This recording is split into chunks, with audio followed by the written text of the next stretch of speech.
Hello, it's Anthony Chadwick from the Webinar Vet, welcoming you to yet another of our Feline Friends Academy webinars.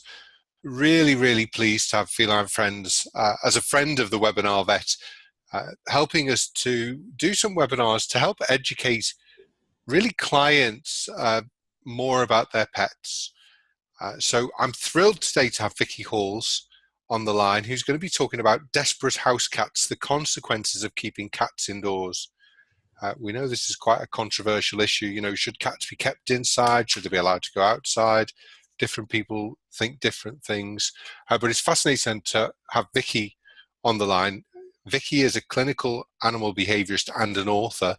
She's a registered veterinary nurse, so she really is coming at this, you know, knowing what she's talking about. She's a full member of the Association of Pet Behaviour Counsellors, and she specialises in cats. She does cat behaviour courses all over the world to veterinary audience as well as to pet owners. And she's also a qualified person-centred counsellor, which I think is a really good mix. Vicky's actually written 6 best-selling books for the general public, and she's the co-author of a number of veterinary textbooks and papers. So Vicky, thrilled to have you on. Perhaps just before I let you loose, if people could just tap in to the chat box where they're listening from and whether they're a pet owner, they might look after catteries, they may be a veterinary nurse, they could be a vet, and we'll just get a little flavour of what people are before we start. So either into the question and answer box or the chat box, just tell us who you are and where you're listening from. I don't know if people are getting used to that. So at the bottom, there is this option to do question and answers. What we'll do is we'll let Vicky start and then we can come back. Actually, we've got a few coming through. We've got somebody listening in from Manchester. They're coming through thick and fast now, Vicky, just so you know who the audience is.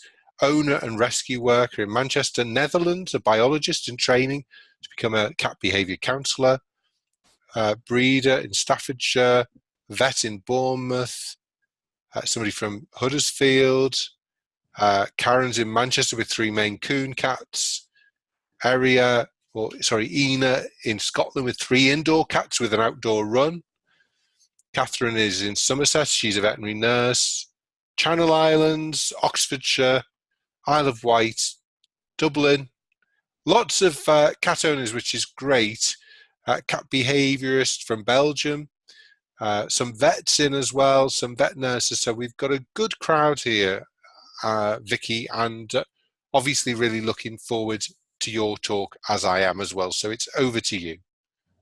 Thank you very much, Anthony. And hello, everyone. How lovely to be able to have a chat with you.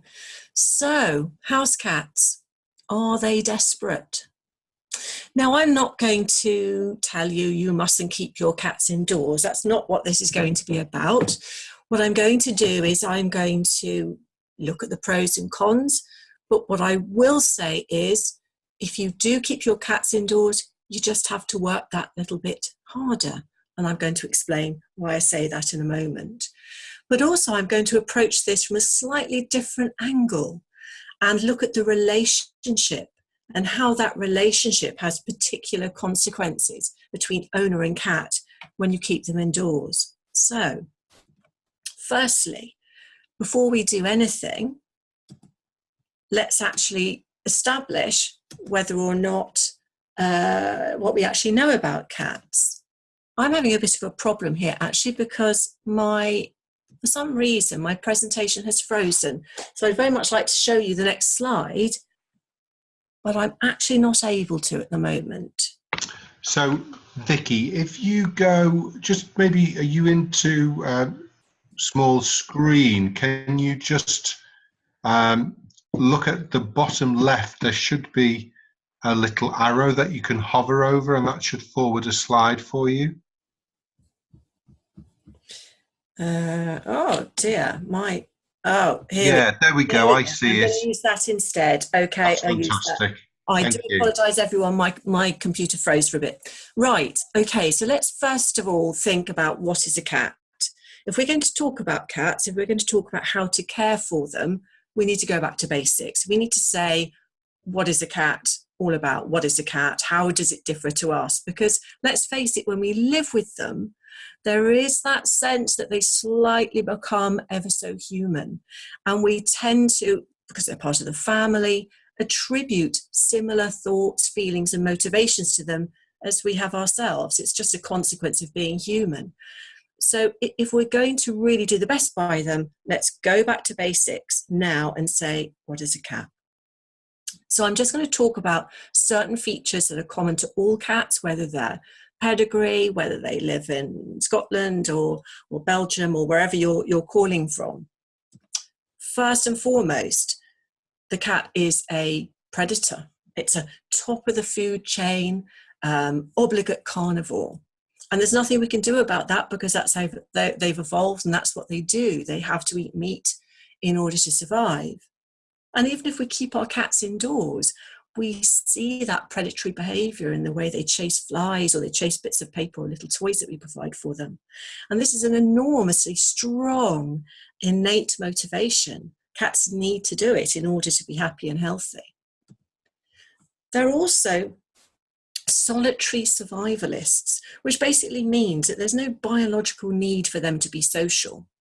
They are completely responsible for their own survival. They are self-reliant. They don't need to live in a pack or a herd. And that's really important, because that's what makes it so difficult to relate to them sometimes. Because they are solitary survivalists, they don't show much in their face. They don't like you to see what they're really thinking. They're quite ambiguous in the way they signal, the way they behave. And that's a good survival strategy, because they don't show pain and they don't show that they're frightened. And this helps them to avoid feeling and looking vulnerable. They're also a territorial species. And if they go outside and they have a territory outside, they will actively defend the area within which they have everything they need to survive. And they're very competitive. They don't like other cats on their patch. So as a territorial species, if we keep them indoors, the home is their territory. That is the entire space. That's their entire world. They're also scent sensitive. If you think about the way we use our senses and how we are quite visual, we have visual maps. We look at things, and that's where how we understand where we are. But if a cat had a map, it would be a scent map. They get most of the information about their environment via their nose. Just smelling things, and familiar smells and unfamiliar smells, and detecting the presence of other cats once they're long gone. And it's amazing, because we don't work that way.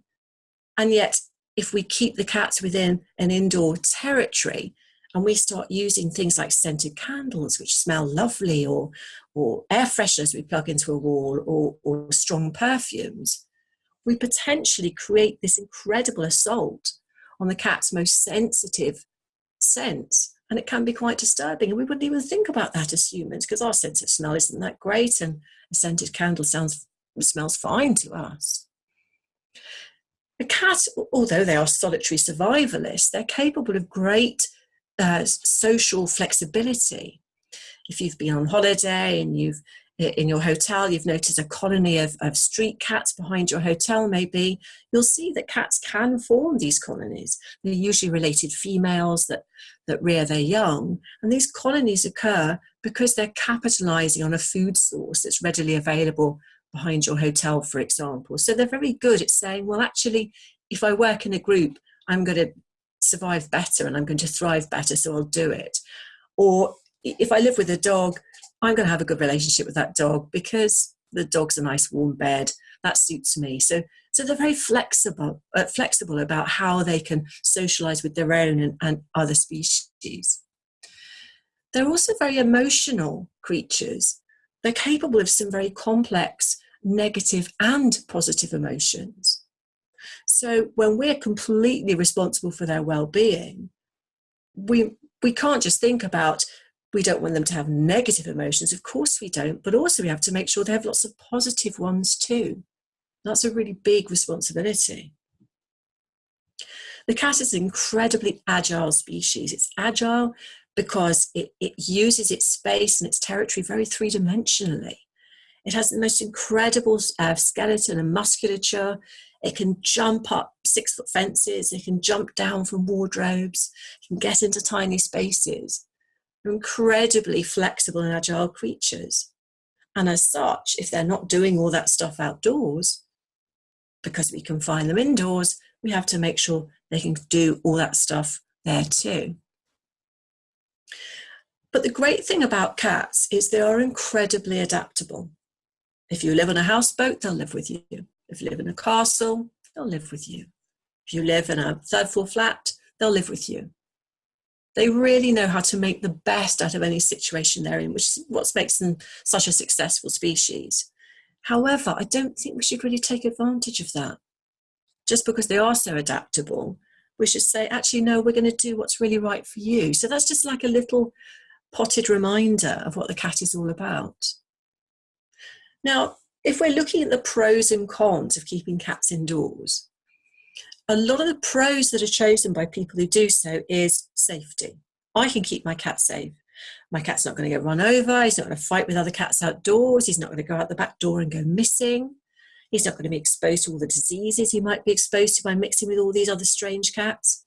And he's not going to fall victim to other traumas, like antifreeze poisoning or something he might pick up from a neighbour's garage. So I can keep my cats safe.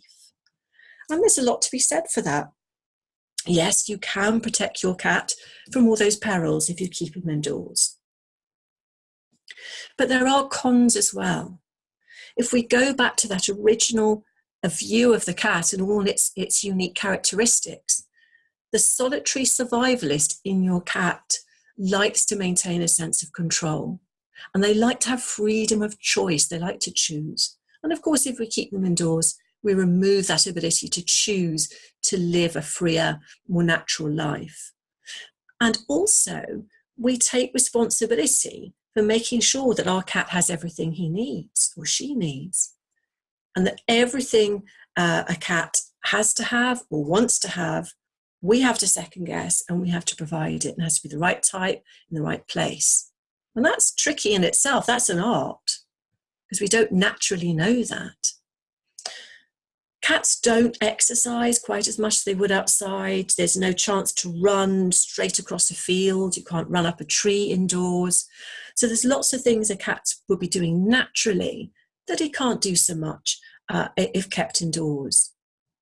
And also an indoor environment can't possibly reflect all the dynamic changes of being outside, the weather, the climates, the seasons, the presence of other animals and flowers and plants. It is also dynamic. Indoors, not so much so. It's very little changes indoors.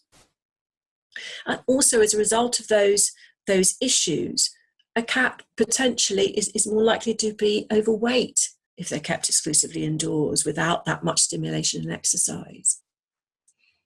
And boredom and other stresses associated with being kept indoors can lead to one of the many common stress-related conditions that cats suffer from, which is idiopathic cystitis, which is an issue, a chronic issue with the bladder that's associated with stress. So, we can protect from some diseases, but we actually make them more susceptible to others. And of course, if we've got more than one cat indoors, that was probably not any of your cat's choice to live with the others. That's our choice about who we put with whom. And then trying to manage the territory then, again, they rely on us to give them the right resources in the right number, in the right places. And actually, suddenly, that solitary survivalist, that self-reliant species, suddenly starts to become more and more reliant on you, the owner. So let's say there's a parallel universe out there somewhere and we had an opportunity to actually interview our cats and say, thank goodness I'm having a chance to speak to you now. How on earth can I make you happy living indoors? And I think one of the things the cat would say is, look, I'm a solitary survivalist. You know this. Just let me maintain a bit of control. Let me at least feel like I'm in control of what goes on.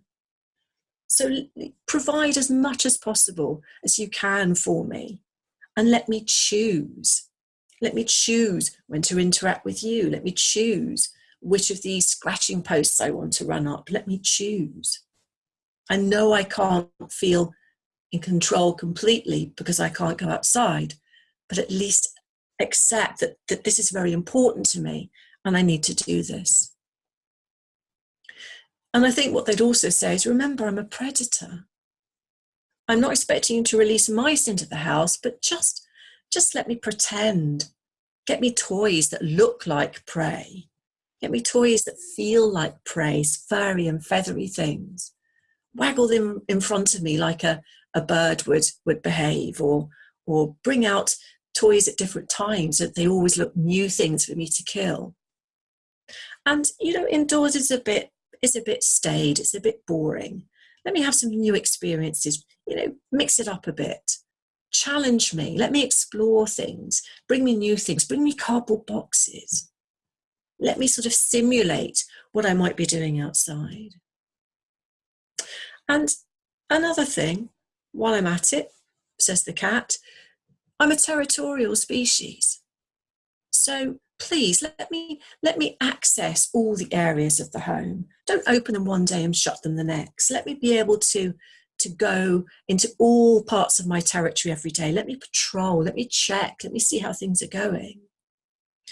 I'm sure you've had that situation where a cat's crying by a door and you think, oh, he wants to go out. You open the door and the cat just stands there or sits there. And you think, well, how contrary. You want the door open, now you don't want it, you don't want to go out. The cat never wanted to go out. The cat just wanted that door open so that the entry and exit points are always the same. Nothing is shut off. And of course, don't forget that cats need stuff. There are vital things you have to provide for your cat. You can't really leave it out because they're reliant on you. Let's take, for example, litter trays. You might look at a litter tray and say, well, obviously my cat would like some privacy, so I'll give him a tray with a cover on. But your cat may say, well, I'd rather have one that's open and in a corner so that when I'm using the tray and I'm vulnerable, I can scan around the room to make sure nothing's going to jump out at me. If I'm inside a little box, I can't see who's there. The enemy may be close by. Cats can be very paranoid, very pessimistic about what's going on. That's a consequence of their self-reliance and being solitary survivalists. So they may also say to you, actually, give me a choice. I may want to urinate in one area of the home and I may want to defecate in another. It's quite natural for cats to separate those two bodily functions.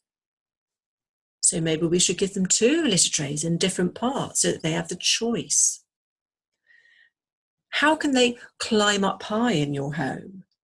How can they jump about and simulate climbing up a tree or whatever? You may have tall scratching posts. You may be able to give them access to the tops of cupboards or wardrobes or bookcases or something. Then they can sit up there and they can view and they can watch. And of course, as respectful owners, we're not going to look up at them and say, hello, so see what you're doing up there. Because when they're viewing, they're not to be viewed. I don't know whether you've ever done that and looked up and spoken to your cat while he's on a high perch and probably seen his facial expression that seems to say, how can you see me? So it's much more respectful if we allow them to observe without being observed. That's one of the major functions of taking a high vantage point and viewing what's going on.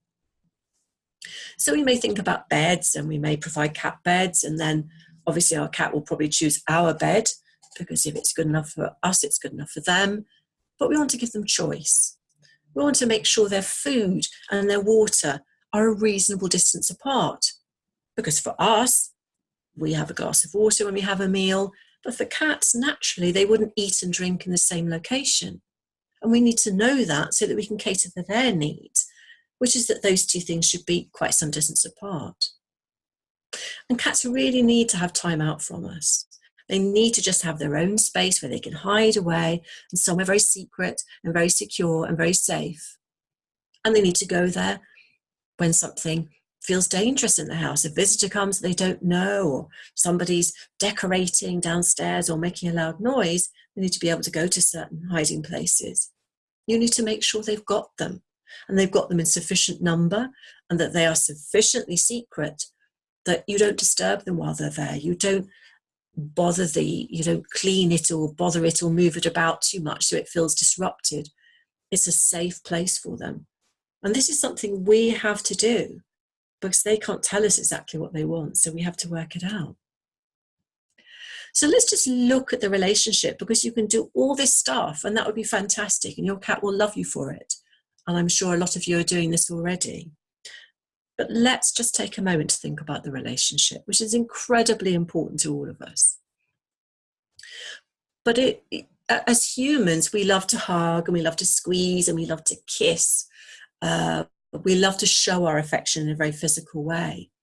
And, you know, when searching the internet and in photographs I have, and there's a photograph of me on here as well, so that I'm not saying that I don't hug and squeeze sometimes too. It was very hard for me to find a cat that was in any way enjoying being hugged and squeezed in a photograph.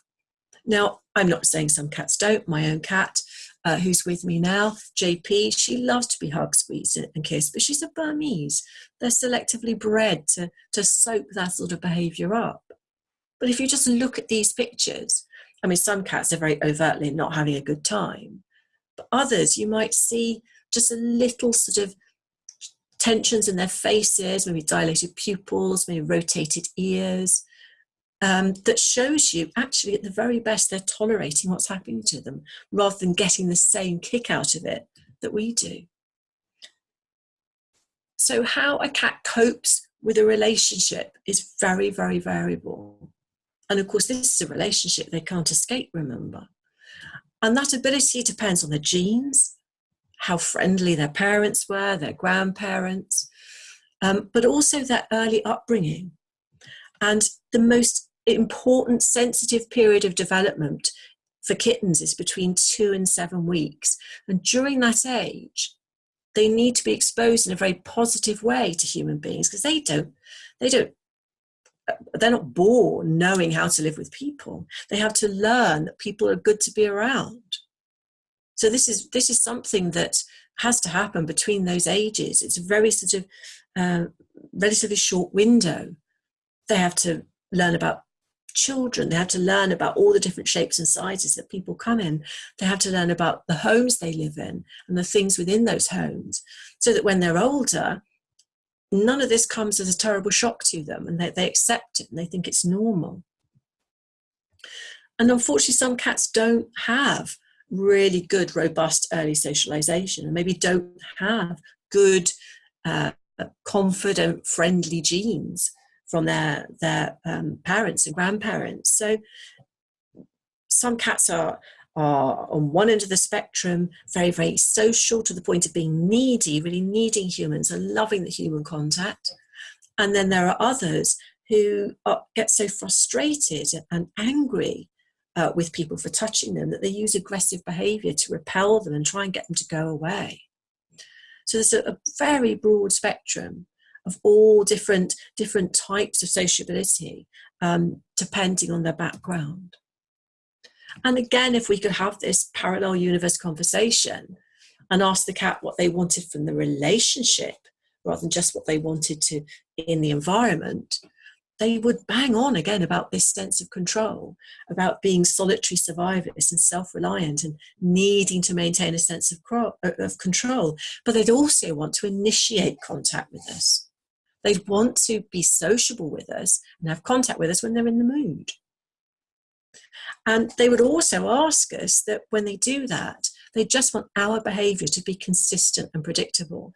And this is so important in our relationship with cats, because they rely on us doing pretty consistent things when they behave in certain ways. And as soon as we become inconsistent or unpredictable, we then start to look a little less safe, and the cat starts to worry about whether or not they're actually going to remain safe in the relationship. So we can look quite threatening if we don't maintain some consistency in our approach around our cats. Now, it would be fine if we could take that on board and say, yep, okay, I'll give you a sense of control. You can initiate contact. I'll be consistent and predictable.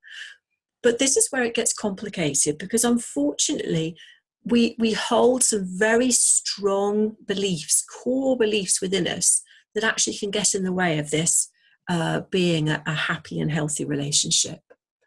And particularly if we're out at work, for example, and we keep our cats indoors, there seems to be these underlying sort of guilt feelings and these strong sort of thoughts that we have that actually influence how we behave. For example, I feel really guilty because I go to work and leave my cat home alone, would be a typical one. Or my cat is sad when I am not there. And there's very little evidence for that, but we have that as a very strong feeling. I need to give my cat quality time when I am home because he's deprived of my company at other times. Sometimes people go so far as to say, my cat's so lonely, I need to get another cat friend for him because I go to work. And that's a whole different set of problems, potentially.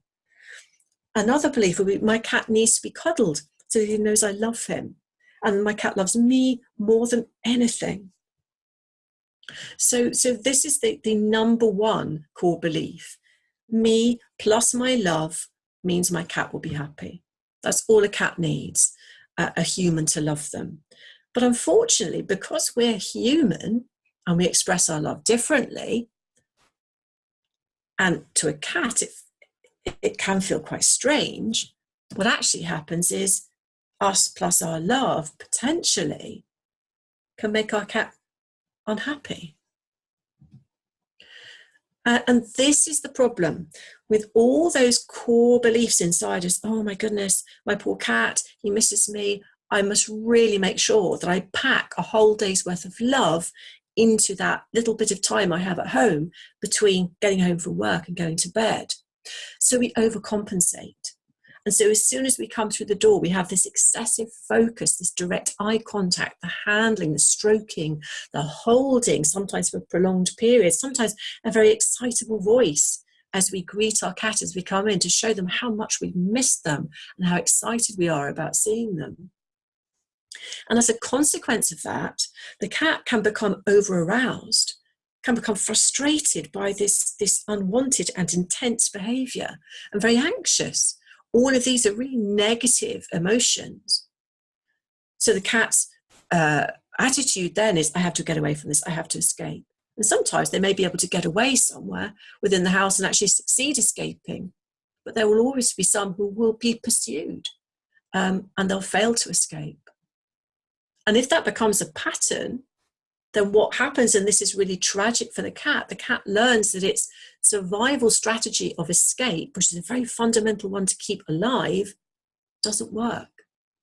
And that becomes something that they eventually stop doing because they think, well, that's it. My survival strategy is gone. And that's not a good place to be. So if, again, we say to the cat, well, tell us a bit more what you wanted from the relationship. What do we need to do in order for you to find it enjoyable? Well, we need to look at how cats relate to each other when they're bonded pairs and just study them in a natural environment. And what they tend to prefer is quite a lot of short duration interactions with their companion, but they're very low intensity. They may be a couple of licks on the other cat's forehead, or the brushing past as these two cats are doing, sort of as they brush their flanks together, or they might touch noses. So it's very different to the sort of thing we do when we love a cat. We are much more long duration, a high intensity. If you look at some of the ways that we can just be with our cats, the most low intensity, which most cats would find probably very appealing, is just being in the same room as them. Be playing with them with a toy, maybe greeting them when they come in the room, sitting beside them, letting them sit on your lap without touching them. But as soon as you get into the sort of physical side of things, you can see they become more and more and more intense.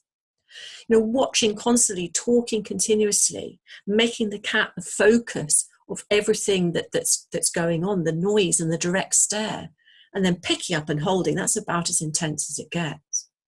So you can see why sometimes cats have to learn to tolerate that, because that doesn't feel natural. They have no control when you pick them up and hold them. So what I'm suggesting is maybe we look at this differently. we try and replace those core beliefs which don't serve us well, and replace them with these ones, for example. And as I said to you at the very beginning, we need to work extra hard to make sure cats get what they need when they're kept indoors. And also we have to understand the cat has different needs to us, and they see the relationship differently. And it's great to love your cat by respecting them and want them to be happy, but in their own way. And also that they like to interact on their own terms. And we need to respect that too. And really, really importantly, and I know you get this because you're listening to me now, you need to find out as much as you can about cats. The more we know, the better we can care for them. And I think the more interesting they become and the more enjoyable they become. So keeping cats indoors is challenging. You need to stimulate them to behave naturally, and for them to maintain a sense of control. So it takes a bit of extra work and extra thought. But also be careful that there may be a negative impact of the pressure from that relationship, and any unhelpful beliefs or guilt you might feel about keeping them indoors. It's really a slightly different angle for you to think about, maybe when you think about your indoor cat. So thank you so much for listening. I've gone a little bit longer than I intended, but I hope you found that interesting. And I just wonder whether you have any questions. That's great. Thank you so much for that. That was really, really interesting. It's as you say, it's also not treating animals as humans, which we all can tend to do. But of course, we get it wrong when we do that. We have to realize that they are different from us, aren't they? Yeah, absolutely. And that's hard. That's hard. But it is really difficult, isn't it? Yeah. So we'll just see any questions have come in. Lots of people listening in from all over the place, which is really nice. Somebody from Zimbabwe. Hey, that's in Zimbabwe. 3 Abyssinian cats are listening in, so I hope they enjoyed it. Good. I expect they're saying yes. Good on you. Yes. Then also somebody working for the Cats Protection League. Lovely. A client, an owner from Mexico, who owns a cat. I don't know what sort of cat. Tell us what cat you own, Veronica. Volunteer at Cat Rescue, Jane in Fife. A vet in South Africa. Horsham, Leeds. So we're all over the place. Veterinary nurse in Devon. Clinical animal behaviourist. Vet nurse listening in from Cumbria. Somebody listening in from Lisbon, Germany, a vet. Cat behavioural counsellor in the Netherlands. So it's really fascinating. Loads of people listening from all sorts of interesting places. So I hope everybody has enjoyed it as much as I have. So somebody's saying, thank you so much. I'm always looking for more information to ensure my cats are happy indoors. My cats are indoors, and I have the Maine Coon breed for this reason. As I read up on a breed that do well indoors, they are also very sociable, which is why I have 3. I'm sure they get enough play separately and throw things up and down the hall for them to run and jump for. Sounds good. So they have all sorts of, it sounds like a very enriched place. Sounds fantastic. And it must be a big place to have 3 Maine Coons, because they're not the smallest of cats. They are big. And somebody else is really interesting. Thank you. I too have 2 indoor Maine Coons. Oh. So there's lots of Maine Coons around, 3 Himalayan and 1 Tortie from somebody. This is the person listening in. Veronica from Mexico has 3 Himalayans and a Tortie. Wow. Right. Okay. So there's loads of just interesting comments there. What about their interaction with other cats in the household, especially when some are older or get sick? Yes, it's really hard. And, it's very difficult when you have a short talk to do to what to put in and what to leave out. I mean, really, we almost need another one about indoor cats in multi-cat households, because it's even more complex to manage them then. And obviously Veronica and all the other people that have said, I've got, 2, 3, 4 cats or whatever, they will really understand the complexity of making sure that all those resources, all the stuff we talked about that cats need, are provided in the sufficient quantity to satisfy all those different cats, and also in the right places. so that strategically within their territory it works for them as well. And that's quite an art in itself, just getting the resource placement right. But then it also, you've got, as the question suggests, you've got the mix of ages as well. You've got the kittens, the younger cats with more interactive and active needs, and you've got the older cats who probably are yearning more solitude, and you've got to manage that as well, the sort of life stage element. So yes, I would like another half hour or more to talk about that specifically, because that's a really that's a whole topic in itself. We could very easily talk for hours about this topic. There is so much to talk about, isn't there? Patricia's got a really good question. I'll perhaps finish with that. Okay. My cats are outdoor cats, but having recently been on a cat chat website and hearing about vicious dogs killing cats and also seeing it for myself, my own cat was attacked by dogs, which was really horrid. She managed to live, but it's so sad, and some people do this because they think it's fun. But anyway, I'm considering cat proofing a large garden. Is this a bad idea, as one of my cats loves roaming the neighbourhood and I live in a road with very little traffic? This is a really hard question that I come up against time and time again. I will be honest with everyone. I have a secured garden. I have a garden with inverted bracket and wire netting, which keeps other cats out and keeps my cat in. And I do that because I'm on a road which is quiet, but it's a cut through. And it has cars either side, and solitary vehicles go down very quickly. And there are a lot of cats have been killed on my road. And I would find it very hard to justify to somebody who may have experienced particular dogs in an area who have a reputation for killing cats, or any problem with antifreeze, as I mentioned previously, people sort of willfully putting down antifreeze or something to harm cats. So I completely get the idea of a secure garden, but my issue potentially is it's potentially distressing for the cats if they have free roam and then you restrict them. If you start from day one with a secure garden, I think that's probably a sensible thing to do. I mean, this is just literally just my opinion. How will the cats manage if she was to secure her garden? If it's a large garden, and she is concerned about this, and this does sound from what she's saying that this could be a genuine concern for her, what she would need to do is what exactly the same as anyone who keeps their cats indoors has to do. She needs to make sure that the garden is as enriched as it possibly can be, to give her cats everything they need within the gardens. There'll be lots of planting, lots of different textures, lots of loose soil, buildings, different plantings and things. So, I mean, it's almost,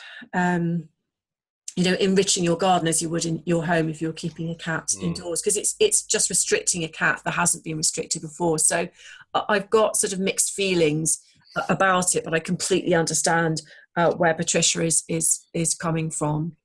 Yeah.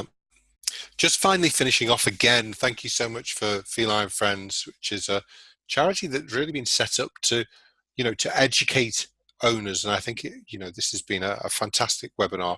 We do have several other webinars on the site, and we have put that web address into the chat box. So it's feline-friends-academy.com. So do go on there and look at the other webinars that we have that have all been really excellent as well. And have a look at those and see what you think. Again, thank you so much, Feline Friends, for making this possible. And thank you so much as well for doing the webinar. It's been really fascinating. I've really enjoyed it. And I know a lot of other people have from the comments that we've had. So thank you so much. And hopefully we'll see you on another one very soon. That would be great. You're welcome. Bye, everyone. Take care. Bye-bye. Bye.